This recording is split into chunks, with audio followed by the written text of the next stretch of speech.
Je suis arrivée à la communauté du Christ dans les années 1980. La première personne qui est venue à la congrégation était ma mère, cette petite congrégation à Ansanche, España.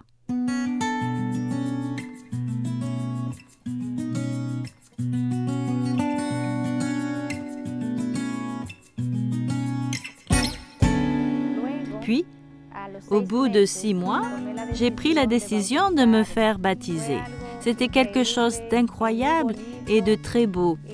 Et après mon entrée dans la congrégation, maintenant baptisée et confirmée, j'ai commencé à exercer mon ministère immédiatement. Je ne suis pas venue pour m'asseoir. Et beaucoup de gens m'ont pris très au sérieux. J'étais assez jeune, une adolescente, et je me suis trouvée bien connectée avec les gens, car parfois, les adolescents ne sont pas pris très au sérieux. On m'a confié la tâche de travailler avec les enfants. Le pasteur m'a beaucoup aidé à préparer les programmes de l'Église. Ils m'ont également pris très au sérieux. Et c'est à partir de là que j'ai commencé à diriger. Plus tard, j'ai été appelée à la fonction d'ancien et l'Église a commencé à prendre un caractère différent parce qu'il y avait de plus en plus d'adultes. Nous n'étions plus seulement des jeunes et l'Église a acheté un bâtiment et nous avons commencé à nous développer. Nous avons changé d'emplacement. Nous n'étions plus à Ansanche, España. Nous sommes installés à Ansanche, Luperón et la mission a commencé à se développer. Au début des années 90, en 1993, j'ai été appelée à travailler pour l'Église.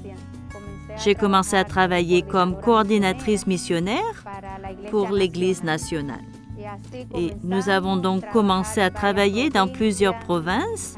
Le pasteur avec lequel j'ai commencé était très respectueux et très missionnaire. Il m'a beaucoup aidé à apprendre sur la croissance de l'Église et de l'évangélisation.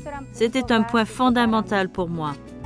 La mission de l'Église a toujours été un moment particulier, car lorsque l'Église grandit, elle grandit en nombre, mais elle se développe également. Cela a constitué une base solide pour la direction de la congrégation.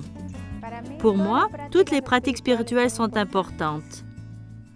L'une des pratiques qui me semble la plus importante est de demeurer dans la parole.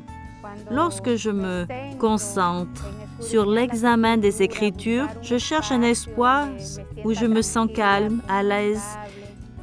Et je me plonge dans cette recherche pour savoir comment être transporté dans le temps, le lieu, la culture.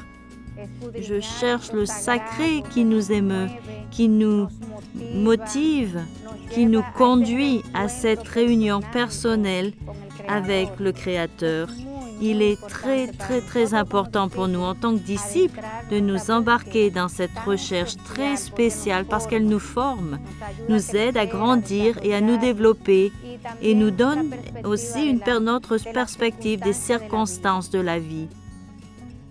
Depuis que j'ai été appelée à l'office d'apôtre, j'ai vécu plusieurs situations difficiles dans ma vie.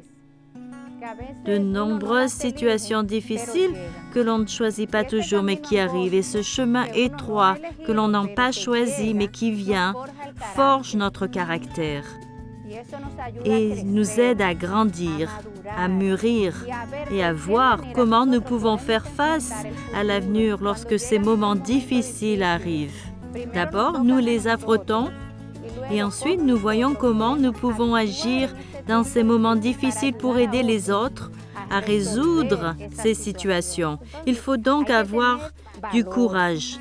Si cela m'affecte et que je le résous en moi, alors je peux aider les autres dans n'importe quelle situation, parce qu'un disciple doit être prêt à travailler où qu'il soit et dans des situations qu'il décide souvent de ne pas connaître, mais dans lesquelles il finit par se retrouver. Le disciple doit agir avec la connaissance, non pas la nôtre, mais celle qui vient de l'au-delà, de quelqu'un de plus grand que nous, parce qu'il y a une promesse de Dieu pour nous, qu'il ne nous abandonnera pas. Et s'il est avec nous, alors nous pouvons aller de l'avant pour réaliser ces choses que d'autres n'ont pas pu faire et aider les autres à les réaliser aussi. Parfois, la route peut être difficile, il peut y avoir des turbulences, mais regardez l'avenir avec optimisme, toujours espérer. L'espoir doit rester en nous, les disciples, même au milieu des difficultés, même si nous ne voyons pas les choses clairement. Je crois qu'en regardant au-delà, une église prophétique, comme la communauté du Christ, doit avoir des disciples qui regardent l'avenir avec optimisme, toujours dans l'espoir, en regardant au-delà de ce que les autres peuvent voir. Je crois que nous avons la capacité d'agir, la capacité de voir un avenir prospère pour les générations qui viennent après nous.